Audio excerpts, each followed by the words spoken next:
Olá amigos, bem-vindos a mais um episódio do Negócio Mistério. Eu sou Humberto Ferreira, tenho aqui comigo o Vasco Sousa. Olá Vasco. Olá Humberto.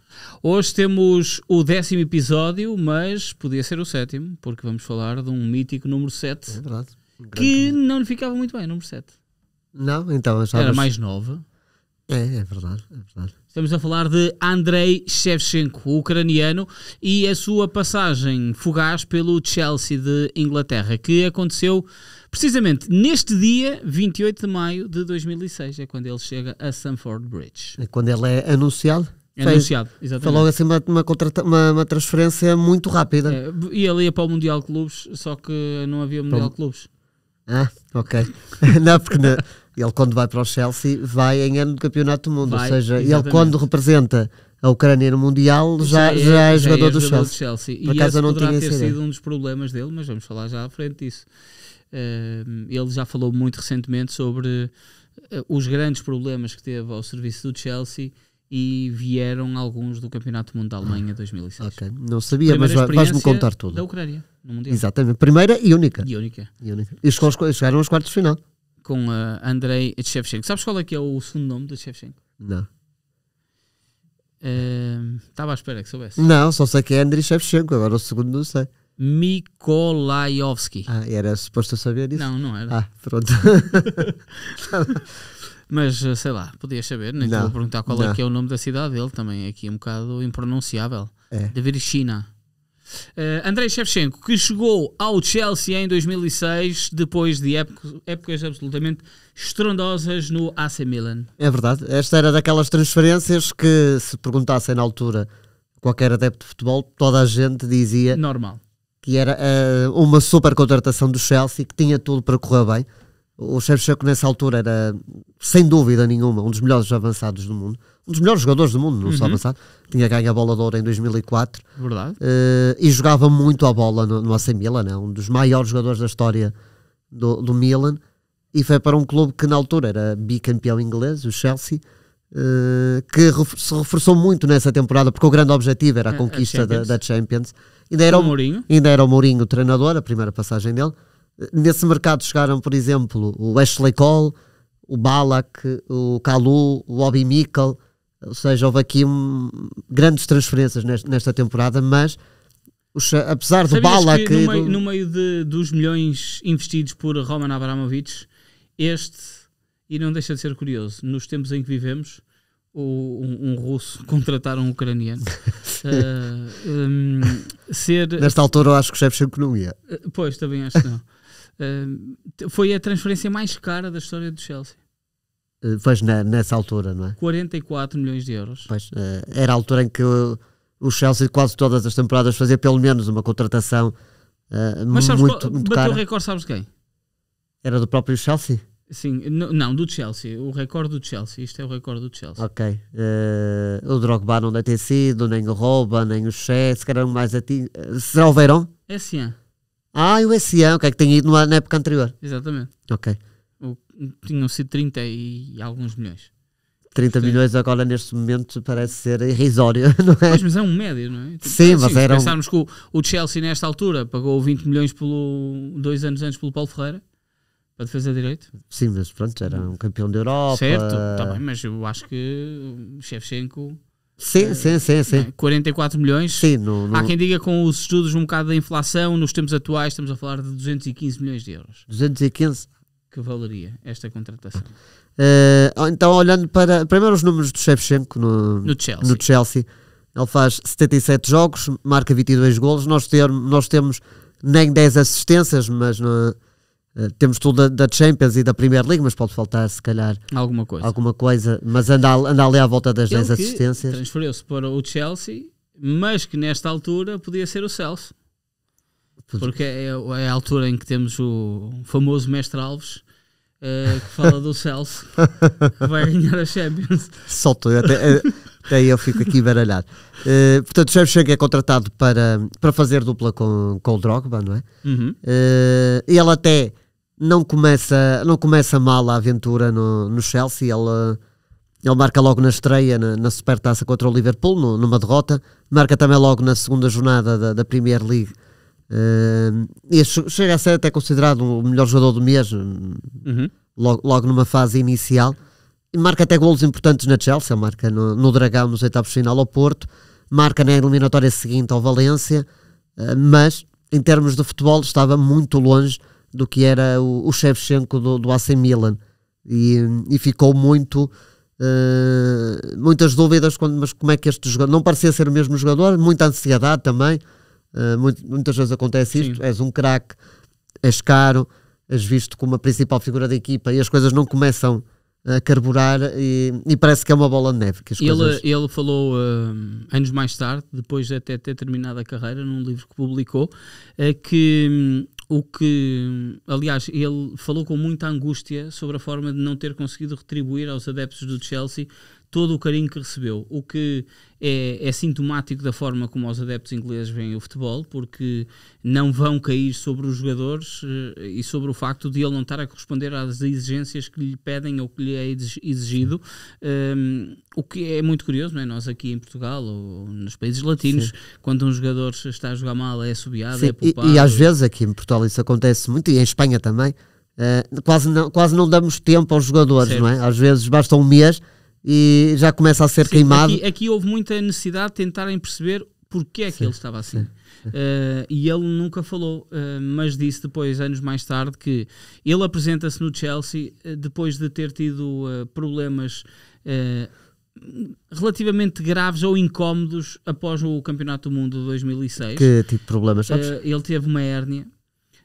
Teve de ser operado essa hérnia, acelerou a recuperação para poder corresponder e jogar rapidamente ao serviço do Chelsea, e depois passou a ter um problema no joelho, jogou muito tempo com dores no joelho, a certa altura não conseguia, teve que parar, terminou essa época a ter que ser operado novamente a uma hérnia, porque a recuperação não foi bem feita. Sim, e ele lamentou-se o facto de não ter conseguido corresponder àquilo que queriam dele e ao carinho que ele recebia das bancadas. Sim.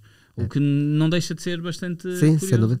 E aliás, o Chelsea nessa temporada acaba por... o Chelsea era bicampeão e acaba por perder o título para o Manchester United. Mas ainda ganha a Taça da Liga e a FA Cup. Ele já não joga a final da FA Cup, provavelmente pela tal questão da... Ele lesionou-se, a segunda lesão acontece, e eu estou aqui a ver precisamente, na primeira mão da meia-final contra o Liverpool para e a Champions, e acaba por não jogar contra o Manchester United a certo, final que é um gol de Drogba. A final da taça. Depois ele ainda está na época seguinte, tem 7-8, mas já não é uma época fácil também para o Chelsea. O Mourinho sai numa fase muito inicial. Entra o Carlo Ancelotti? Não. O substituto é o Avram Grant. O Avram Grant, sim. É o Avram Grant. Ali a mudança de treinador também com os problemas físicos que tu já falaste, e o novo treinador também não apostou tanto nele. E o Shevchenko na segunda época está ainda mais abaixo das expectativas, só marca 8 golos. A meio da temporada o Chelsea ainda contrata o Anelka para o ataque, ou seja, ainda há ali mais concorrência. E o Shevchenko faz uma temporada mesmo muito fraca, nem é utilizado na final da Champions. É a primeira vez que o Chelsea chega à final da competição e ele é suplente não utilizado na final da Champions. E o resto da Champions tem aqui uma questão engraçada com o Shevchenko. Ele chega a ganhar em 2003 pelo Milan, mas depois perde em 2005. E quando sai em 2006 para o Chelsea, muitos adeptos pensavam o Milan, o fortíssimo Milan, candidato a ser campeão da Europa. Agora perde a estrela da companhia, dificilmente vai lá conseguir chegar. E o Milan é precisamente campeão da Europa na época em que o Shevchenko ruma ao Chelsea. E também acaba por dar mais espaço ao Kaká, não é? Em 6-7 é época do Kaká. E não deixa de ser curioso que o Shevchenko viva momentos tão difíceis em Inglaterra, e ao mesmo tempo que o clube de onde saiu, onde ele brilhou, e ele volta depois. E ainda é pior, ele na época seguinte, já com o Scolari como treinador do Chelsea, ele acaba por regressar ao Milan por empréstimo, só faz 2 golos e nenhum na Série A. É incrível, e a pena para um dos maiores jogadores da história do Milan ter tido uma segunda passagem tão negativa, tão triste. E ele ainda acaba por regressar ao Chelsea e faz um jogo na época seguinte, 9-10, já com aí sim com o Ancelotti. Era esta a temporada que eu estava aqui mas só faz um jogo e acaba por regressar à Ucrânia, ao Dinamo Kiev. Mas claramente esta passagem pelo Chelsea marca o início do declínio da carreira do Shevchenko. Pela expressão que tínhamos, estamos a falar de um avançado que nesta altura em que se transfere para o Chelsea, o Andrei Shevchenko estava com 30 anos, já não estava na flor da idade, mas ainda era um avançado goleador. Sem dúvida. Ainda era daqueles nomes que nós, quando abríamos o Football Manager, tentávamos ir contratar. Não há mínima. Porque ele era felino. Era tremendamente eficaz, desmarcava-se muito bem. Muito rápido. Era muito rápido, era muito inteligente a jogar. Sim. Ele sabia nessa altura eu era um super fã do Shevchenko, talvez também por gosto do Milan. E acompanhava mais o Milan, mas o Shevchenko era realmente um enorme craque. Estamos a falar de alguém que marca 48 golos com a camisola da Ucrânia, numa Ucrânia que não é propriamente uma seleção. E aliás, e tu provavelmente também te vais lembrar, o Shevchenko começa a ser famoso ainda no Dinamo Kiev. Claro. Aquele fantástico Dinamo Kiev da final da década de 90 com Lobanovski a treinador. E ele marca, por exemplo... parecia sempre já estar morto no banco. Mas o Shevchenko até marca um hat-trick em pleno Camp Nou, em 97, 98. É verdade. É quando a Europa e o mundo do futebol começa a perceber, lá, está aqui alguém diferente. Está aqui um craque a surgir na Ucrânia. Ele ainda fica em 98, 99. E o Dinamo Kiev chega, agora para as pessoas mais jovens, parece impensável, mas o Dinamo Kiev em 98, 99 chegou às meias finais da Champions. E eliminou o Real Madrid na eliminatória anterior, nos quartos de final. E o Shevchenko marca pelo menos um gol nessa eliminatória. Agora sabe tudo. Agora sabe tudo, não é? 98, 99. Em 98, 99 ficam no Bernabéu e 2-0 em Kiev. Vamos ver, tens a certeza disso que estás a dizer. Os resultados eu tenho a certeza. E tenho a certeza que ele marcou pelo menos um gol nessa eliminatória. Portanto, estamos aqui a falar de... Eles empatam o Mijatovic que marcou o gol do Real. Não me lembro quem é que marcou o gol. Shevchenko. Está aí, Shevchenko. A segunda mão, olha a ver se são 2 golos do menino. Portanto, Shevchenko. Muito bem, sim senhora. Portanto, segunda mão, estamos aqui. Está ali, 2-0 ao Real Madrid. 2-0 ao Real Madrid. Os quartos de final, Shevchenko. E ainda falhou um penalti? Falhou um penalti, mas marcou na recarga, ok. Certo. Portanto, mas nessa altura, em 98, 99, eu não sei se nessa altura deste jogo em si já se sabia, mas o Milan contratou o Shevchenko ainda com a temporada a decorrer. O Shevchenko já era visto. E contratou o Kaladze também, nesta altura? O Kaladze também é contratado nesta altura? Pois, ele ruma também ao Milan, mas eu acho que vai um bocadinho depois para o AC Milan, mas aí não tenho a certeza do que estou a dizer. Mas vamos ele ruma ao Milan também depois, eu diria que é um bocadinho depois. 2000. É uma época depois. E já toda a Europa, basicamente, os grandes clubes queriam o Shevchenko Dinamo Kiev, acabou por ser o AC Milan a contratá-lo. Ele no Milan, quando vence a Champions, ganha, penso que só ganha uma Série A, mas encantou toda a gente que gosta de futebol. O Shevchenko é um nome incontornável do futebol no final da década de 90 e até meio da primeira década do século. Um grande avançado. E que jogou com grandes craques, não é? Que vamos agora ver. Vamos fazer nós não vamos vê-los todos, não é? E vamos já deixar que sejam brandos connosco, porque nós vamos deixar aqui muita gente de fora. Muito craque. Mas isto também é muito simples. Isto é o nosso... É o nosso 11. Portanto, se vocês quiserem fazer um vosso, estão à vontade. Vamos aqui, é 4-4-2? Sim. Não é o nosso 11. É o nosso 11, claro. E se vocês quiserem, é só irem aqui... Quem manda somos nós. Exatamente. À equipa do Shevchenko e escolherem. Portanto, vamos começar para já na baliza. Ora, temos o Shovkovski do Dinamo Kiev, temos o Dida do Milan e temos o Che do Chelsea. Eu vou para o Dida. Acho que... Até porque é campeão da Europa em 2013, o Dida brilha. a maior parte das... Depois o lado direito, eu sei que tem ali um campeão do mundo, mas que tu tens aí... Eu tenho que pôr Oleg Luzny, porque eu adorava este lateral direito. Sim. Achava-o possante e naquele Dinamo de Kiev eu achava o Oleg Luzny... E esteve quase a jogar aqui em Portugal. Sim. No Benfica. Pois, ali existiam sempre muitos reforços proeminentes, mas o Oleg Luzny eu achava um lateral direito muito forte, era muito rápido, era fortíssimo. E forte também defensivamente. Sim, era fortíssimo nos duelos. Portanto, agora, defesas centrais. Defesas centrais, há muita qualidade aí. Sim. Eu diria que o Nesta deve entrar. Depois há aqui e acho que o Kaladze também deve entrar, não é? Pode ser. Já que jogou com ele no Dinamo Kiev e no AC Milan, e o lateral esquerdo assim tem que ser o Maldini. Claro. Kaladze e o lateral esquerdo Maldini. E agora vamos para o meio campo. Olha, há um nome, o Pirlo tem que lá estar, não é?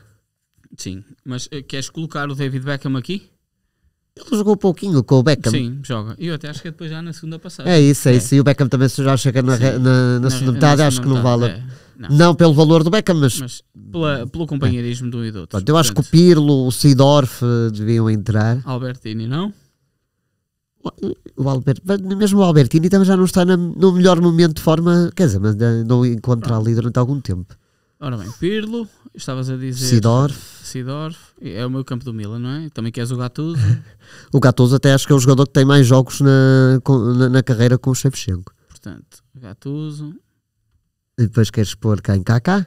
Kaká, parece-me... Pronto, e no ataque, agora aqui é que vamos ser... Aqui somos salomónicos, porque... Ele jogou ele fez dupla com muita gente, mas há aqui aquela... Talvez o jogador que melhor se entendeu com o Shevchenko em toda a carreira. Isto era a dupla. Era. Não havia outra hipótese, portanto... Queres desvendar já quem é? Já o coloquei. Já o colocaste. Já o coloquei, vou aqui para baixo para a nossa malta. Portanto, o nosso Rebrov e Shevchenko é a dupla ofensiva desta equipa. Quem é mais novo e não conhece tão bem esta dupla, jogou junto no Dinamo Kiev durante muitos anos e na seleção ucraniana também. E entendiam-se às mil maravilhas. Isto era um verdadeiro mata ou outro esfola. É verdade. E estamos noutros tempos em que os jogadores também passavam mais tempo nas suas equipas. Por isso permitia esta magia de haver estas parcerias durante mais tempo, não é? Agora, se um jogador ucraniano se uma dupla se destacasse no campeonato ucraniano, seriam logo os dois contratados. E para clubes diferentes. Sim. Quanto que aqui foi uma relação muito tempo no Dinamo e na seleção e eram fantásticos os dois juntos. Portanto, temos Dida, Oleg Luzny, Nesta, Kaladze, Paulo Maldini, Pirlo, Seedorf, Gattuso, Kaká, Rebrov e Shevchenko. E isto mesmo para concluir, que realmente a passagem dele pelo Chelsea não foi assim tão famosa, porque nem sequer colocamos aqui ninguém do Chelsea. Ninguém do Chelsea. Isso é que tu não queres, que o Hilário jogava ali no lugar de Dida. Podia jogar, sem dúvida. Com facilidade. Ou o Ricardo Carvalho também. Sim, sem dúvida. O Terry, o Drogba, o Lampard, meu Deus, o Ballack. Fica para o 11 do Shevchenko B. Um abraço, até para a semana. Até para a semana.